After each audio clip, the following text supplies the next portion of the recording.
ছত্তিশগড়ে সুকমায় আইইডি বিস্ফোরণে মৃত্যু হলো অ্যাডিশনাল এসপির। মাওবাদীদের পোতা প্রেশার आईडी विस्फोरणे तार मृत्यु है। विस्तारित बोलबेन हमारे प्रतिनिधि अशोक नायडू। अशोक जी, क्या जानकारी है आपके पास? जी बिल्कुल शोभन, नक्सलियों ने एक बहुत बड़ी वारदात को अंजाम दिया है। आज सुबह की घटना बताई जा रही है। दरअसल जो कोंटा में पदस्थ एडिशनल एसपी है आकाश राव, इसके अलावा जो कोंटा के थाना प्रभारी हैं सोनल सिंह और इसके अलावा एसडीओपी के साथ 4 जवान गश्ती पर निकले हुए थे, क्योंकि कल नक्सलियों ने 10 जून को भारत बंद का आह्वान किया है।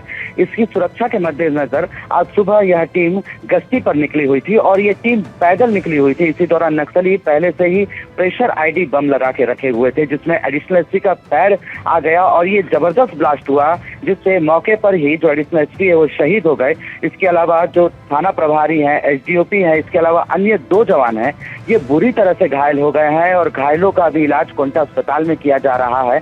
सूचना मिलने के बाद जो सुकमा के कलेक्टर हैं, एसपी हैं और तमाम जो बड़े अधिकारी हैं वो सब देखने पहुंचे हुए हैं और कुछ देर में हेलीकॉप्टर की मदद से घायलों को राजधानी छत्तीसगढ़ की राजधानी रायपुर रिफर किया जाएगा उनके इलाज के लिए। कुल मिलाकर नक्सली लगातार जो अलग अलग इलाकों में इस तरह के नुकसान पहुंचा रहे हैं और जवानों को निशाना बना रहे हैं। 2 दिन पहले ही नक्सलियों ने बीजापुर में भी एक ट्रक में आगजनी की थी और इसके बाद आज सुबह इस बड़ी घटना को अंजाम दिया है। जी सोमन, शुक्रिया।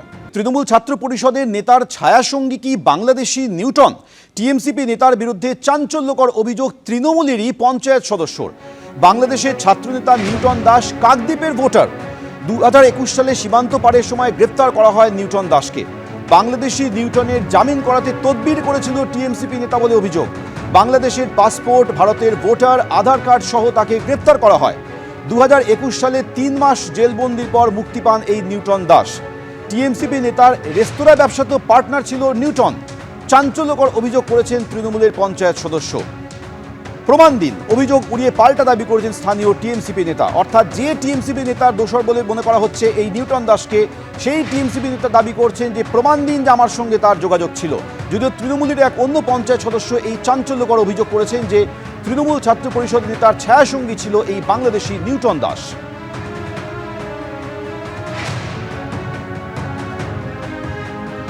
দেবাশিস দাসের সঙ্গে তার সুসম্পর্ক ছিল, সেইভাবে সে তখন ছাত্র যুবর সুন্দরবন সাংগঠনিক জেলা ছাত্র যুবর নেতা ছিল, সেইভাবে সে তাকে ডেকে নিয়ে আসতো, তার সঙ্গে মিটিং মিছিলে অ্যাটেন্ড করাতো।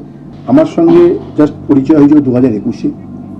তার মধ্যে 2022 সালে ও বনগাঁয় এখান থেকে বাংলাদেশ যাওয়ার সময় পাসপোর্টে ওখানকার নেভিরা ওর মোবাইলে ইন্ডিয়ান কিছু ডকুমেন্টস পায়, সেখানে ওকে অ্যারেস্ট করে এবং দীর্ঘ নির্ণয় করে হলেও 30-90 দিনের মতো জেলেও ছিল।